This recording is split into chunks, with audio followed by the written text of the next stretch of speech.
एक बार श्रीवास जिनके घर पर महाप्रभु जी संकीर्तन आदि सब भाव रखते थे,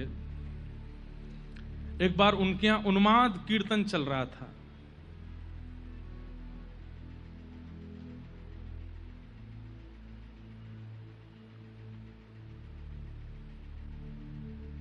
उन्माद कीर्तन, सब नाच रहे थे, गा रहे थे, हरि हरि बोल बोल करके सब कीर्तन कर रहे थे। इतने में ही श्रीवास जी का पुत्र, वो बहुत दिनों से बहुत बीमार था और आज यहां उन्माद कीर्तन चल रहा था और वहां कक्ष में उसने अपने प्राण त्याग दिए।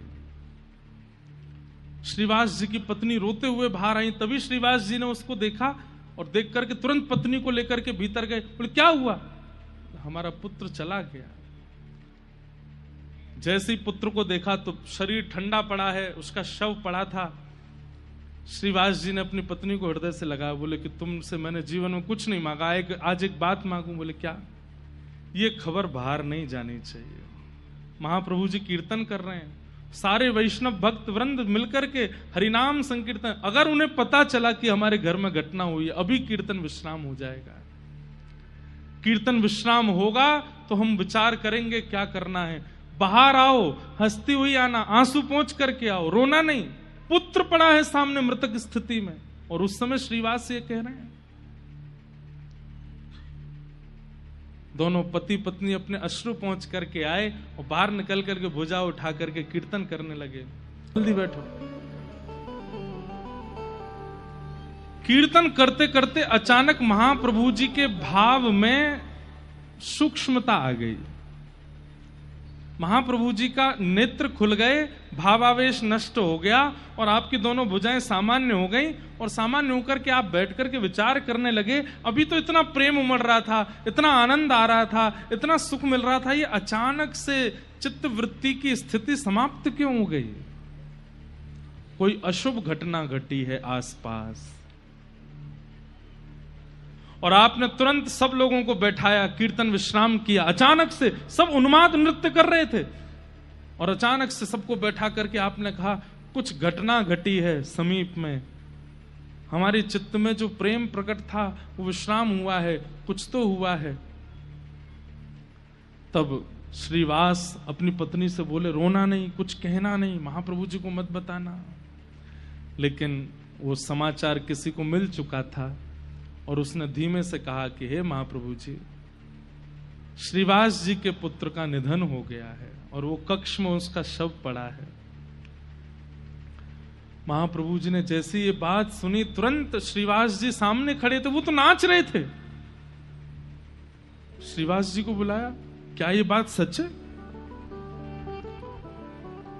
श्रीवास जी चरणों में गिर गए। जी प्रभु।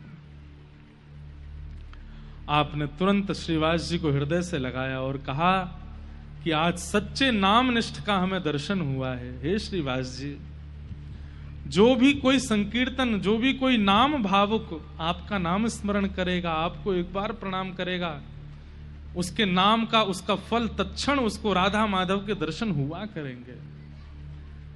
आपने नाम संकीर्तन और भाव संकीर्तन के भाव में कोई विक्षेप ना आ जाए, इसलिए अपने पुत्र की मृत्यु को छुपाया। उनकी पत्नी अब नहीं रोक पाई, स्वयं को रोने लगी जोर जोर से। महाप्रभु जी ने तुरंत अपने हाथ बढ़ाए और कहा, एक पुत्र गए, दो मिले। कौन? बोल, एक गौरांग और एक नित्यानंद। ये दोनों बाप के पुत्र हैं। हम सदा आपके पुत्र के भांति ही रहेंगे, आप बिल्कुल चिंता नहीं करना। आप मुझे पुत्र ही मानना और मेरा भाई नित्यानंद भी आपका पुत्र है, हम दोनों ही आपके पुत्र के भाव से रहेंगे। सब व्याकुल हो गए।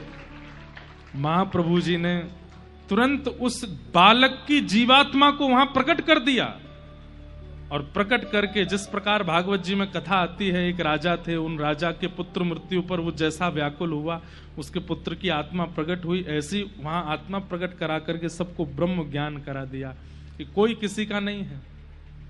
इसलिए रुदन करना ये शरीर का धर्म है। स्वाभाविक है कि कोई अपना जाता है तो रुदन होता है, परंतु वास्तविकता में वो अपना है नहीं। इस पर खूब गूढ़ विवेचन महाप्रभु जी ने किया। महाप्रभु जी इस प्रकार भाव में रहते